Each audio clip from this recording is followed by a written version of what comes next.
Bonjour à tous et très bienvenue sur News Jardin TV pour ce nouveau numéro de Découverte Jardin. Nous sommes en plein hiver, au cœur du mois de janvier et il fait assez froid. C'est pourquoi j'ai eu envie aujourd'hui de vous emmener à l'abri, de vous faire un petit voyage tropical ici aux serres d'Auteuil qui appartiennent au jardin botanique de la ville de Paris. Alors c'est un endroit tout à fait ouvert au public dans lequel vous pouvez venir gratuitement vous promener, mais je vous invite à pénétrer dans les coulisses de ces serres avec les spécialistes. Nous allons passer un bon moment et au chaud, ça va faire du bien.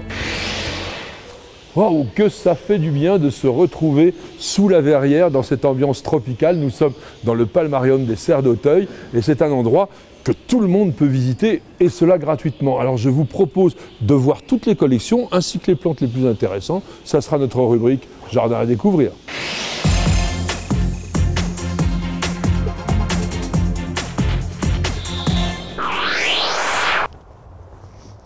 Vincent, bonjour, vous êtes le chef jardinier ici à Auteuil. Alors Auteuil, en fait, c'est Paris.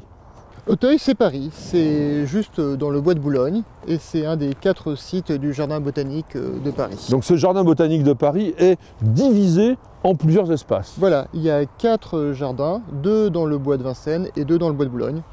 Le plus proche voisin, c'est Bagatelle, et ici, c'est les collections tropicales. Alors ici sont les serres d'Auteuil, on voit bien là, le palmarium, il y a énormément de serres, et c'était anciennement une zone de production. Voilà, ici, anciennement, c'était le fleurisme municipal. C'était là où les plantes à massif étaient produites pour le 19e siècle, et maintenant, nous accueillons des fleurs tropicales. Donc il y a de très belles collections, on va faire un petit voyage exotique, se plonger dans les serres tropicales pour avoir un petit peu chaud. Alors vous nous montrez toutes ces merveilles? Avec plaisir. Eh bien merci, on y va.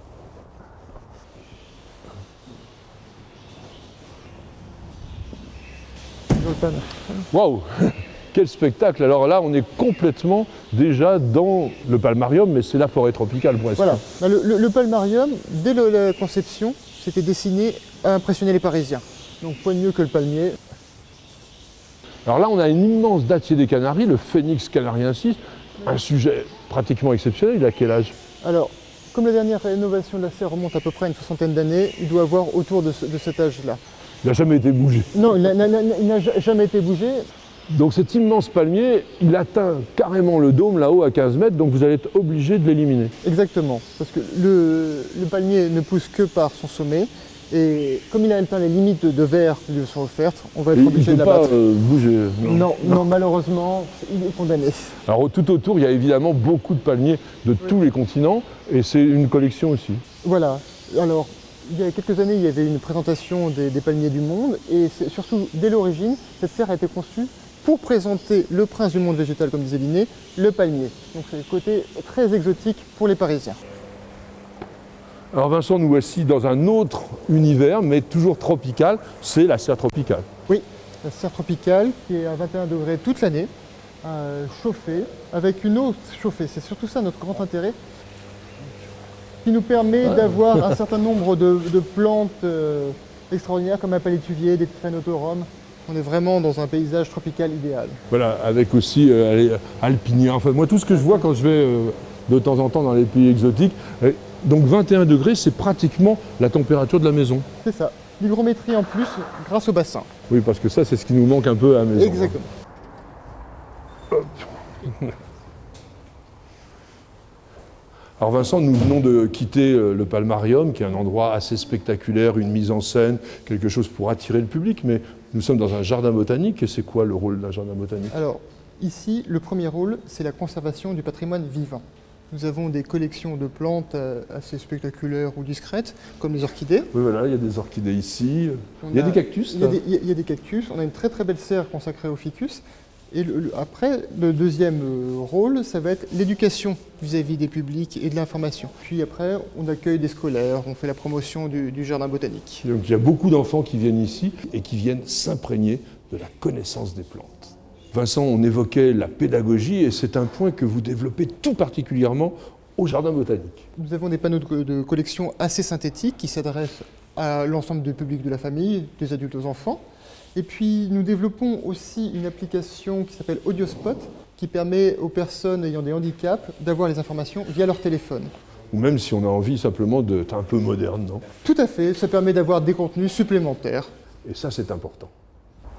Alors Vincent, nous achevons notre promenade, notre visite du site des serres d'Auteuil, justement au milieu de ces serres historiques, moi que j'appelle un peu des serres victoriennes, mais elles sont françaises. Elles sont françaises, c'est la fin du 19e siècle, c'est l'œuvre de Jean-Camille Formigé qui a dessiné l'ensemble du jardin. Et donc on est aussi à l'extérieur dans une ambiance un peu tropicale puisque nous avons toute cette allée de palmiers, alors moi j'appelle ça palmier champ, palmier moulin, Trachycarpus fortunei, donc pour les botanistes, et qui sont tout à fait anciens. Et qui sont très bien acclimatés puisque ça fait 20 ans qu'ils sont ici, donc même par ce froid, ils tiennent ici. Voilà, nous avons moins 1 degré, mais les palmiers sont en pleine forme. Alors juste devant nous, il y a l'objet de la polémique, le fameux stade de Roland-Garros, l'extension de ce stade de tennis, mais on a bien vu, les collections vont être préservées. Voilà, vous avez pu voir un certain nombre de collections, les orchidées, les bégonias sont conservées, et maintenant il va y avoir un stade de tennis, mais aussi des serres, avec des présentations par continent de nouvelles collections. Eh bien il y en aura pour tout le monde, que vous aimiez le sport, les plantes ou bien les deux, venez aux serres d'Auteuil. Les fougères sont ce qu'on appelle des plantes primitives. Elles étaient là bien avant nous et même avant les dinosaures. Et à l'époque du Carbonifère, il y avait ce que l'on appelle aujourd'hui des fougères arborescentes qui étaient absolument énormes. Ces fougères arborescentes vivent essentiellement dans les pays tropicaux et c'est le cas de celles-ci, les Cyathea. Mais je vous propose d'intégrer dans votre jardin une fougère arborescente australienne absolument magnifique qui s'appelle Dicksonia antarctica et nous allons retourner au parc du végétal Terra Botanica à Angers pour en découvrir tous les mystères et tous les secrets. Ce sera notre plante vedette du jour et c'est maintenant.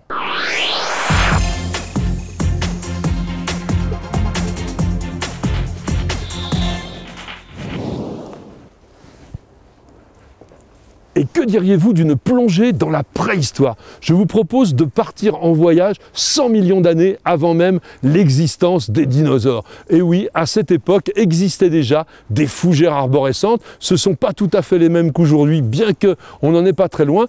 Et je vous propose que nous fassions connaissance de la fougère qui pousse au menton de l'Australie en Tasmanie, qui est celle que l'on cultive le plus facilement dans nos jardins. Elle s'appelle Dicksonia antarctica, bien que tous les botanistes ne soient pas forcément d'accord.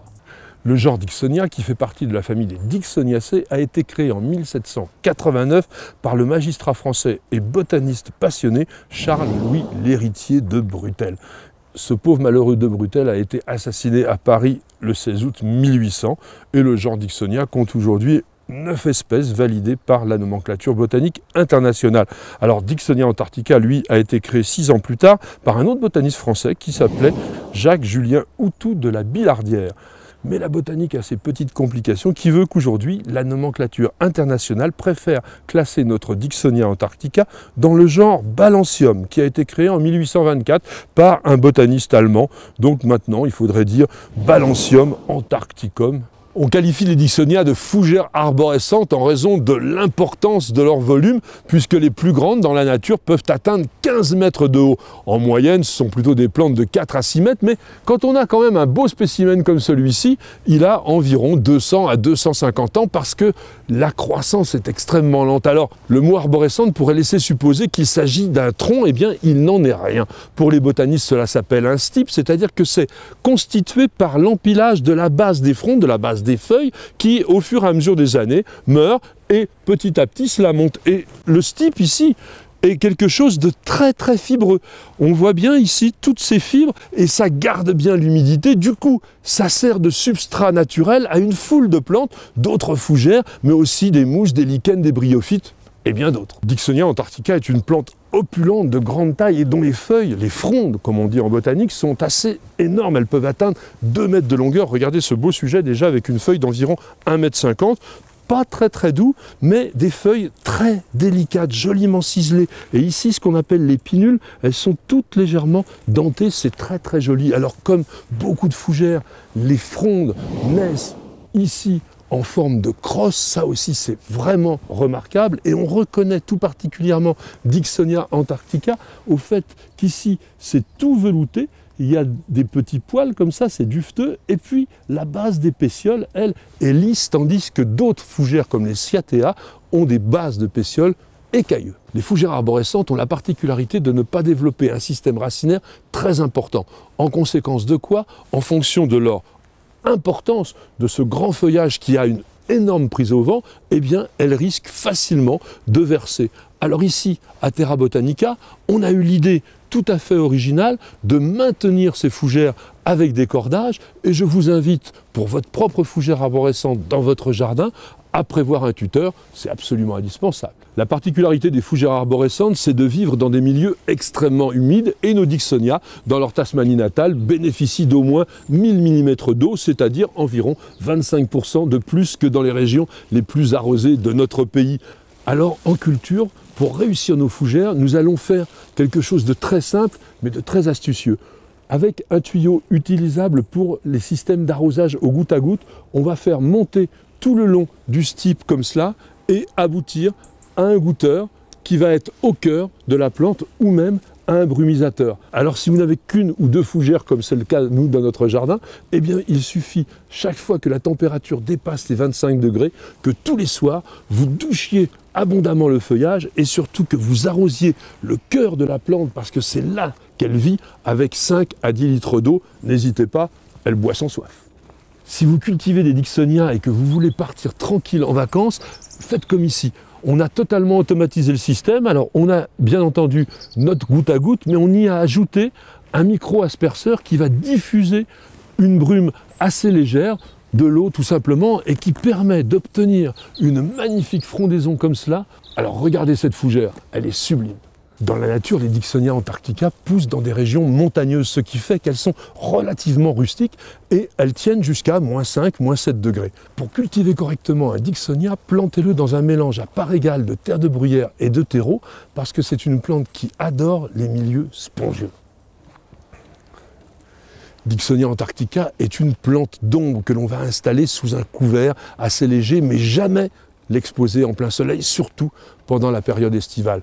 Et que va-t-on en faire en hiver? Eh bien attention, ce n'est surtout pas une plante d'appartement, donc jamais dans la maison. En revanche, si vous avez une véranda ou une serre froide, donc juste maintenue hors gel, c'est parfait.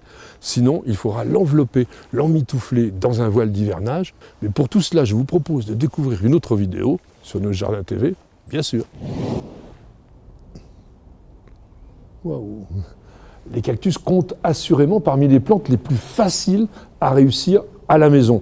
Bien sûr, vous aurez beaucoup de mal à obtenir d'aussi beaux spécimens qu'ici dans les serres d'Auteuil puisqu'ils sont en pleine terre. À la maison, nous les cultivons en pot. Et petit à petit, la plante prend de l'importance et il faut bien sûr la rempoter. Alors attention, le cactus demande quelques soins. C'est ce que je vous propose de découvrir tout de suite dans la rubrique Conseil jardinier.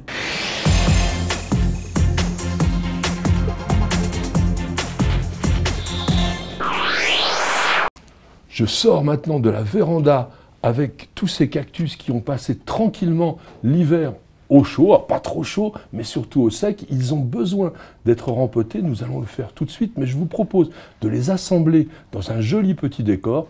On appelle ça un jardin mexicain.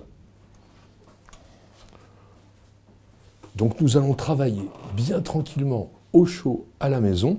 J'ai choisi une coupe en terre cuite assez large, pas forcément très profonde, un galet pour obstruer notre trou de drainage, et puis les cactus, bien sûr, poussent dans des zones désertiques, des terrains sableux, extrêmement drainants. Ils craignent tout particulièrement l'humidité stagnante. Alors on va mettre une bonne couche de billes d'argile expansée qui vont permettre l'évacuation de l'eau d'arrosage en excès.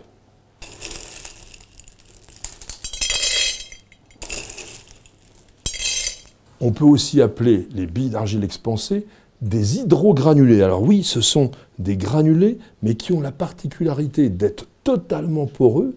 Ils sont pleins de petits trous comme cela, et ça permet à l'humidité de rester à l'intérieur, mais de ne pas être disponible pour la plante, d'où l'effet drainant particulièrement efficace.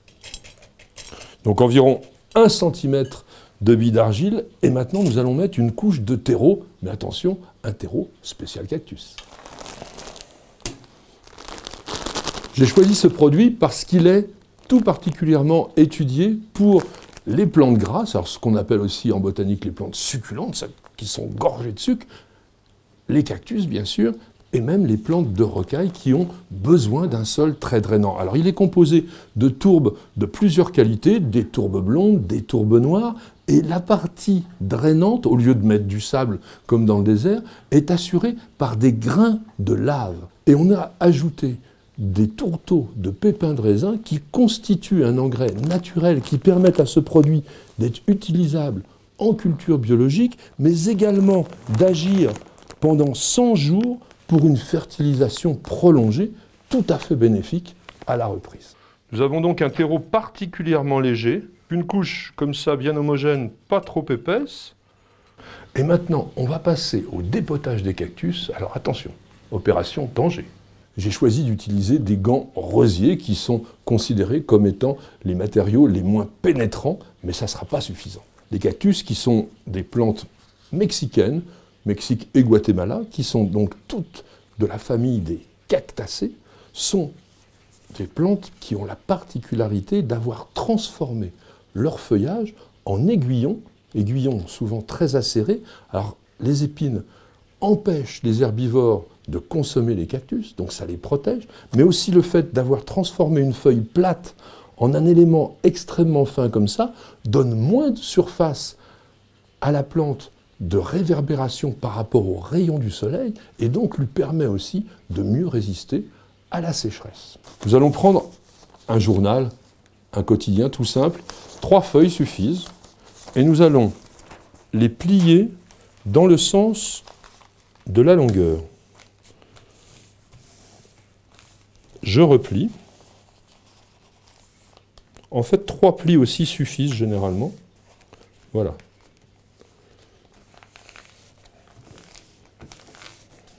Je maintiens mon cactus et je vais le dépoter, voilà, tout en le tenant sans risque de me piquer. Il ne faut pas tirer trop fort, voilà. Alors là, il a beaucoup de racines, on va un petit peu l'éplucher. Voilà. Je dépote. Alors pour que le dépotage soit facile, il est important que l'on ait laissé le cactus au sec pendant plusieurs jours. De cette façon, le terreau s'est rétracté et du coup, on a dépoté sans aucune difficulté. Il est important de mettre le terreau en place avec précision, de manière à ce qu'il ne se concentre pas, bloqué, capturé par les épines, parce que l'humidité qu'il va garder risquerait de provoquer des pourritures sur le cactus. Ma baguette de bambou va servir à glisser le terreau dans les endroits qui sont inaccessibles au transplantoir, et comme je n'ai pas envie vraiment d'y mettre trop mes mains, ça va être extrêmement pratique. Donc on va dégager aussi la base, voilà. Dans leur milieu naturel, les cactus poussent évidemment dans un milieu sableux, mais qui n'est que superficiel, le sol, lui, en profondeur, étant relativement riche, comme nous avons fait ici avec notre terreau. Donc nous allons recouvrir la surface avec du sable, pour que le cactus se sente un petit peu chez lui.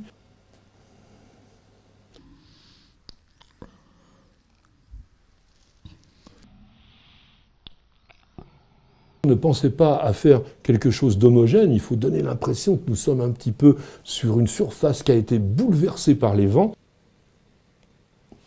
Alors voilà notre désert que nous allons ponctuer maintenant avec quelques galets noirs. Alors je vais bien sûr ne pas les disséminer comme le petit pousset, mais créer des amas comme s'il s'agissait de petits amoncellements rocheux. On les laisse tomber naturellement, comme si la nature avait bien fait les choses. Un petit outil absolument indispensable lorsque l'on cultive des cactus, c'est un pinceau. Pour débarrasser la plante des impuretés qui peuvent se glisser à l'intérieur des épines et qui risqueraient, en se décomposant, d'apporter de la pourriture. Et pourquoi un pinceau? Eh bien tout simplement pour nettoyer proprement le bord de notre décor avant de terminer par un léger arrosage.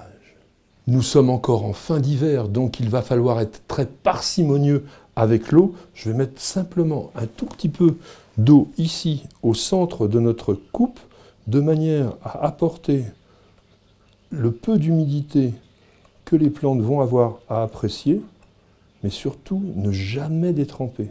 nous avons utilisé un terreau qui est fertilisé pour 100 jours. Alors après 100 jours, on va pouvoir fertiliser nos cactus avec un engrais liquide organique spécial cactus que l'on utilisera une fois ou deux par mois, pas plus, parce que les cactus, ce sont des plantes très sobres.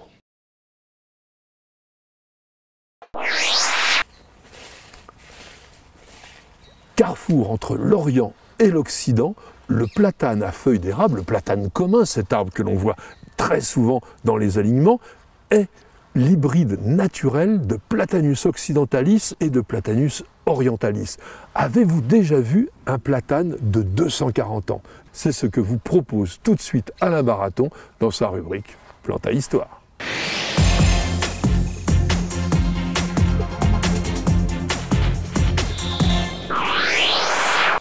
Alain, alors voici l'arbre le plus grand, c'est ça, le plus gros, le plus spectaculaire. J'aime cet arbre, c'est un platane. Est-ce que c'est un des plus vieux arbres du parc? C'est l'un des plus anciens, il a été planté en 1798. L'année est importante. En cette année-là, eh bien, le parc est devenu extrêmement mal fréquenté. Il y a des bandits qui rôdent, il y a encore des aubergistes douteux au Petit Trianon. Il faut attendre le retour de Napoléon pour que vraiment le parc redevienne un lieu fréquentable. Et il y a un jardinier qui travaille ici en 1798.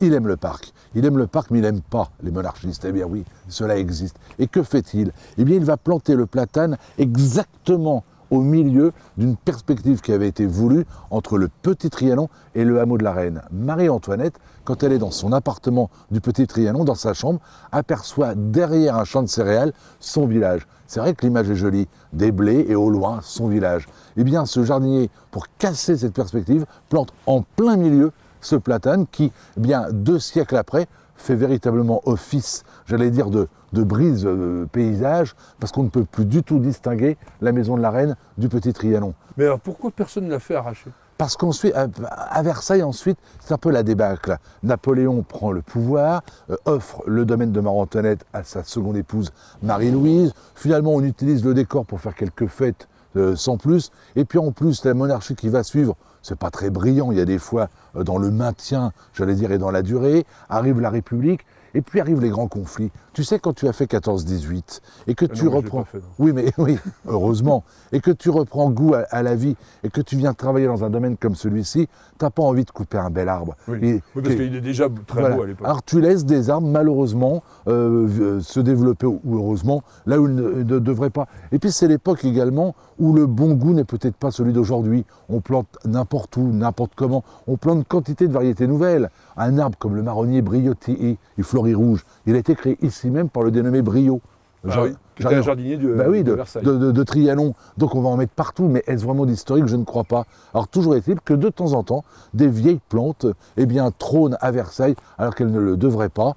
Exemple, ce superbe platane dit à pied d'éléphant parce qu'il a une emprise. Il est quand même très très particulier. Hein. On a l'impression que c'est pas très naturel tout ça. Non, c'est un bourrelet de greffe qui fait que cet arbre a été greffé, mais il est d'une beauté rare.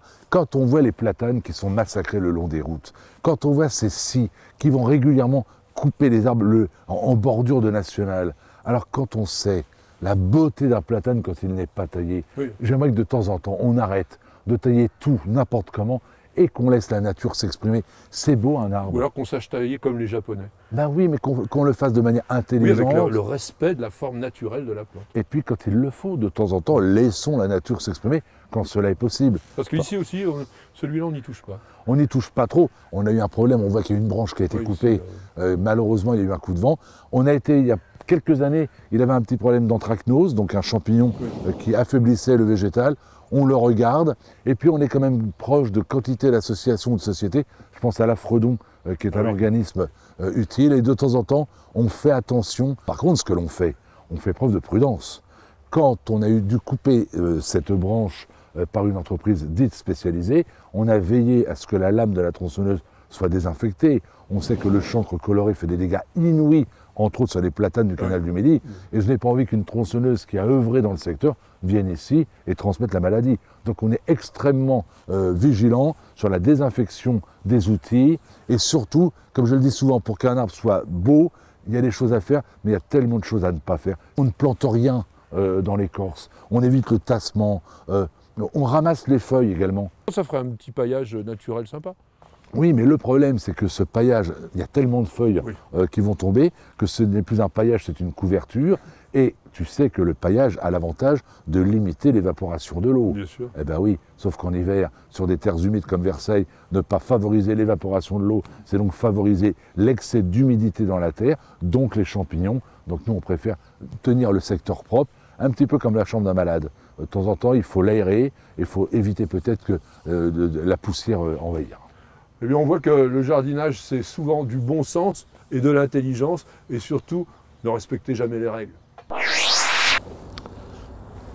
Dès que l'on souhaite créer des haies très régulières ou sculpter des plantes, par exemple des niwaki, des taupières d'extérieur, eh bien, il faut, pour faire ces tailles régulières, comme ici cette magnifique haie d'if qui souligne très très bien l'architecture historique des serres d'Auteuil, eh bien on a besoin d'une certaine maîtrise et de certaines techniques de taille. Alors nous allons bien sûr demander à Jean-Luc Echen, notre maître du sécateur, de nous donner ses bons conseils. C'est la rubrique La taille en détail.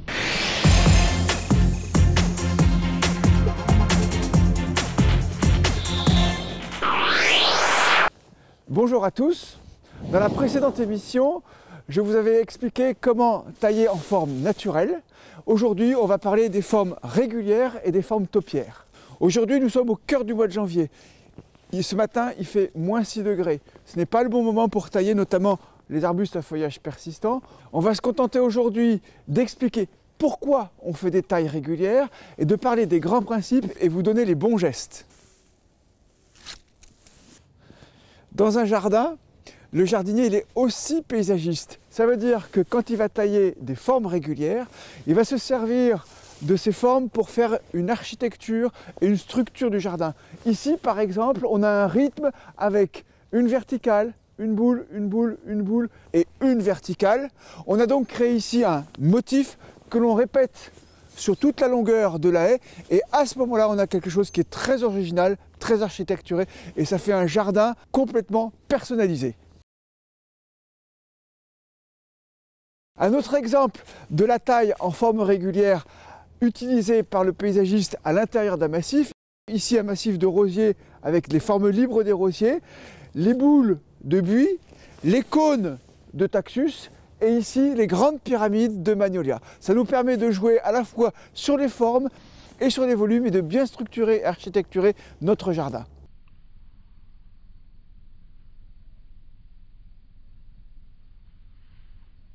Un autre exemple ici de végétaux taillés en forme régulière, toujours à la cisaille. Par exemple là ça c'est du Lonicera nitida. Ça m'a permis de faire une forme en vague et de donner un peu plus de mouvement et de dynamisme à cette bordure. Donc voilà deux lauriers teints. Celui-ci a été laissé en forme naturelle, celui-ci a été taillé en forme régulière. Et pour bien comprendre comment on est arrivé à ce résultat-là, dans ce sens-là, j'ai cherché des allongements, donc j'ai piqué à l'intérieur de ma plante. Et pour arriver à obtenir ici une forme régulière, j'ai coupé dans ce sens-là. Et un petit conseil de pro, j'ai veillé à bien utiliser ma cisaille perpendiculaire au plan de coupe, de façon à favoriser les ramifications.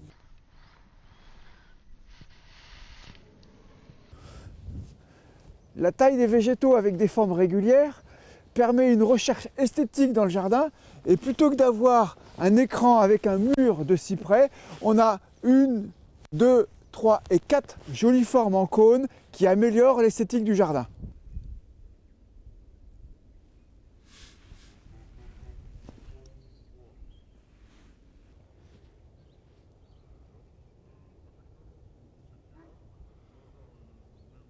Et c'est devant ce laurier du Caucase, pour lequel on a marié à la fois une taille en forme naturelle pour les troncs et une taille en forme régulière pour le houppier, que je vous dis à bientôt pour une nouvelle taille en détail.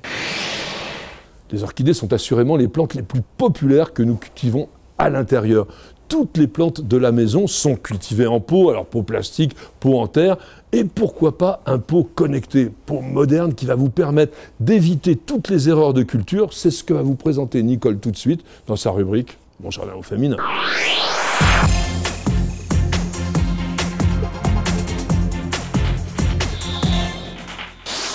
Bonjour à tous. Le smartphone nous relie au monde des personnes, mais aussi des objets. Désormais, vous pouvez même être connecté avec vos plantes.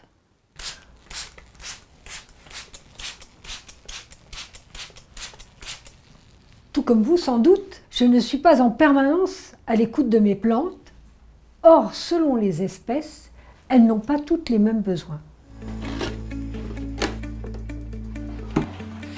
Je vous propose de faire connaissance avec ce Smart Pot qui gère avec précision les besoins de votre plante. Le Parrot Pot dispose de 4 capteurs intégrés qui analysent en permanence les besoins de votre plante. Luminosité, température, quantité d'éléments fertilisants. Humidité du sol, alimenté par 4 piles AA, ce pot connecté est autonome. Son revêtement rigide en ABS, traité anti-UV, permet aussi de l'utiliser à l'extérieur de 0 degré à 55 degrés. La gestion des besoins spécifiques de la plante s'effectue grâce à une application téléchargeable gratuitement. C'est une base de données répertoriant 8000 plantes. Grâce à la technologie sans fil Bluetooth Low Energy, l'application vous connecte en temps réel à votre plante et envoie sur votre smartphone ou votre tablette des conseils et des alertes spécifiques. Le mode d'arrosage appelé Perfect Drop comprend les besoins de la plante et s'adapte automatiquement à sa consommation d'eau. Elle reçoit la juste quantité dont elle a besoin lorsqu'elle en a besoin. La réserve de 2 litres d'eau assure jusqu'à 1 mois d'arrosage autonome.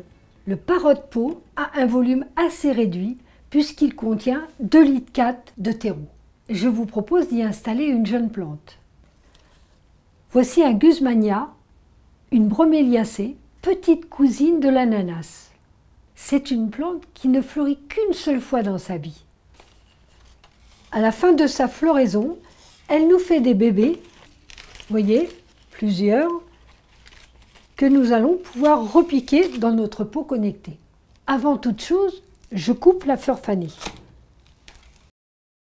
Avec mon couteau de jardinier, je vais séparer le rejet de la plante mère.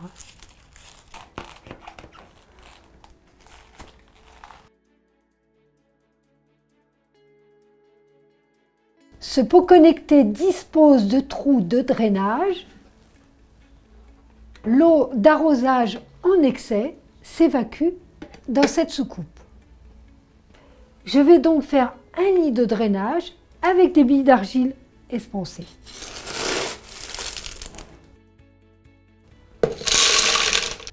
Les broméliacées étant acidophiles, je vais planter mon Guzmania dans la terre de bruyère.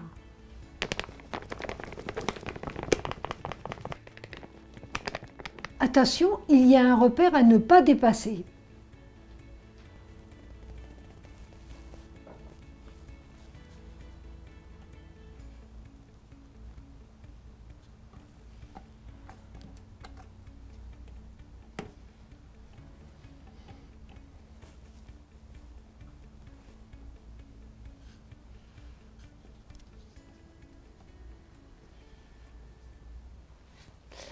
Maintenant, je vais remplir la réserve avec de l'eau à température ambiante, bien sûr.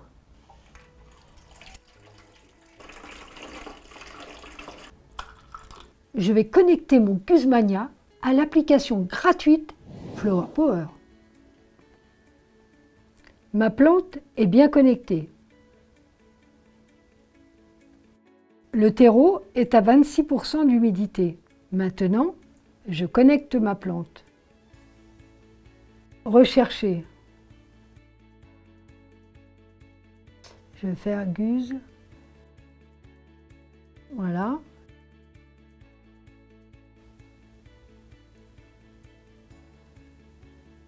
OK. Et voilà, c'est magique. Félicitations, votre plante est configurée.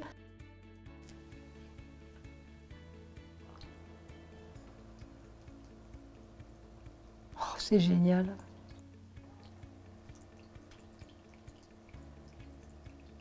Maintenant, je suis tranquille, ma plante est connectée. Parmi l'ensemble des plantes tropicales que l'on rencontre ici au cerf d'Auteuil, se trouve une collection de broméliacées. Que sont les broméliacées? Eh bien, on va dire ce sont les ananas et tous ses cousins. Et pour découvrir cette collection, nous allons rencontrer celui qui les soigne avec amour. Il s'appelle Georges et ça sera notre rubrique Plantes à découvrir.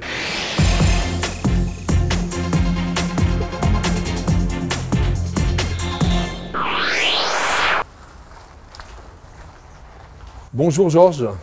Je vous trouve en plein travail là dans votre serre, c'est un peu votre domaine. C'est là où Georges cultive des broméliacées. Il va nous parler de cette famille tout à fait particulière. Alors Georges, il y a longtemps que vous vous intéressez à ces broméliacées? Ben oui, Patrick, ça fait 25 ans. Je m'occupe des broméliacées. C'est arrivé par rapport à mon pays d'origine. Hein.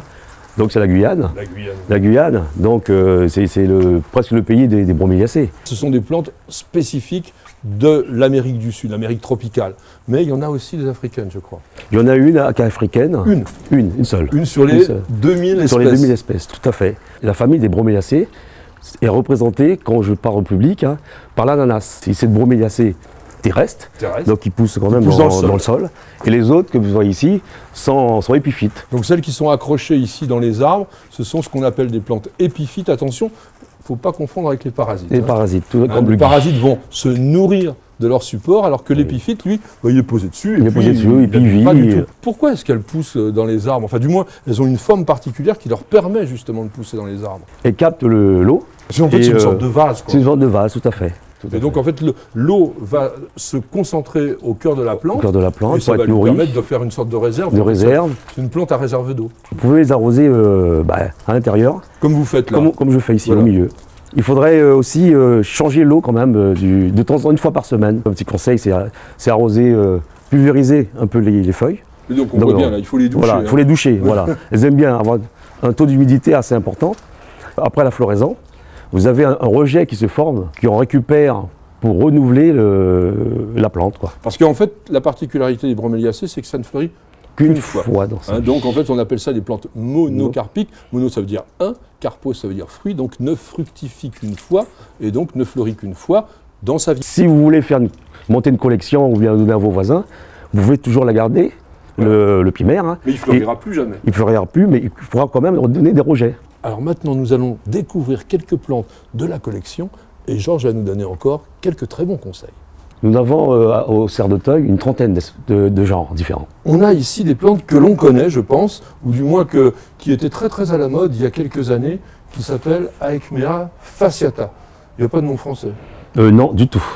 Donc tant pis pour vous, Aechmea fasciata. On a vu à l'instant donc les Aechmea fasciata, donc des plantes qui sont relativement courantes. Vous avez derrière vous, Georges, une petite merveille que je ne connaissais pas, enfin qui ressemble d'ailleurs beaucoup à cette Aechmea.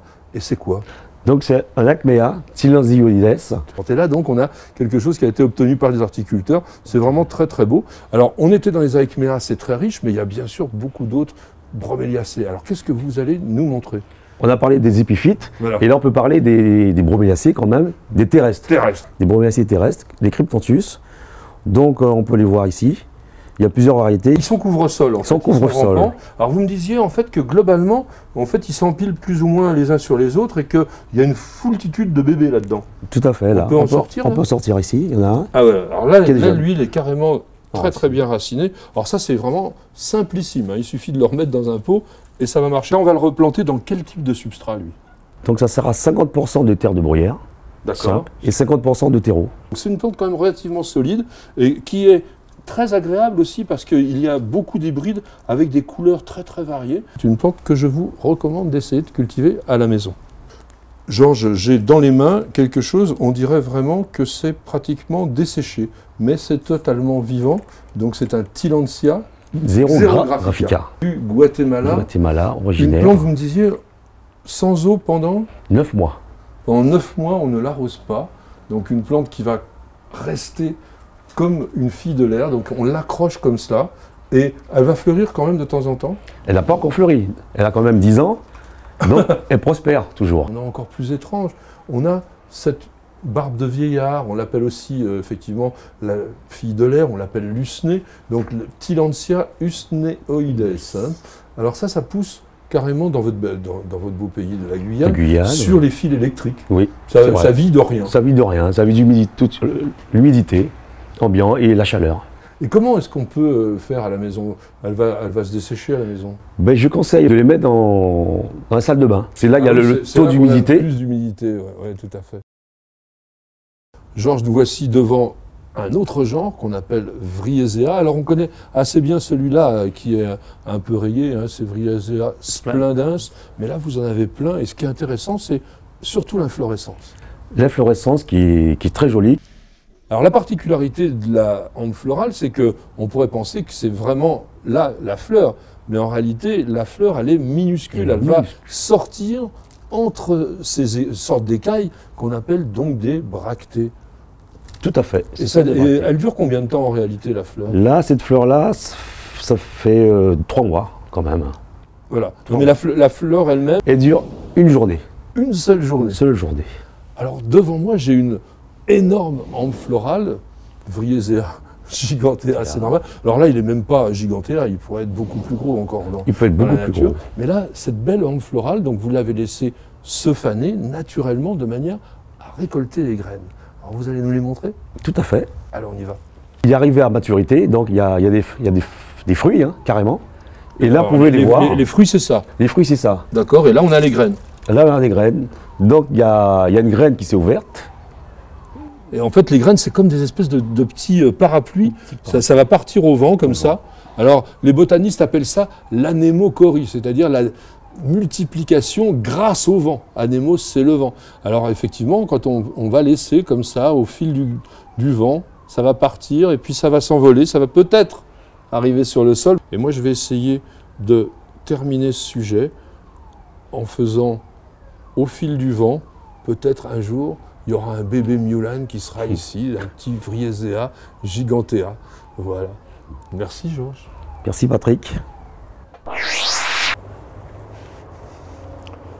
C'est avec en arrière-plan la magnifique architecture 19e siècle du palmarium des Serres d'Auteuil que s'achève cette émission. J'espère qu'elle vous a plu et que vous l'aurez suivie avec plaisir. En tout cas, je vous donne rendez-vous très bientôt pour un nouveau numéro de Découverte Jardin. C'est sur News Jardin TV, bien sûr. Vous aimez les plantes, les jardins, la botanique, le jardinage. Vous avez aussi apprécié nos vidéos et notre émission sur News Jardin TV, bien sûr. Alors n'hésitez pas à vous abonner à notre newsletter. Nous vous enverrons plein d'informations et vous adorerez ça.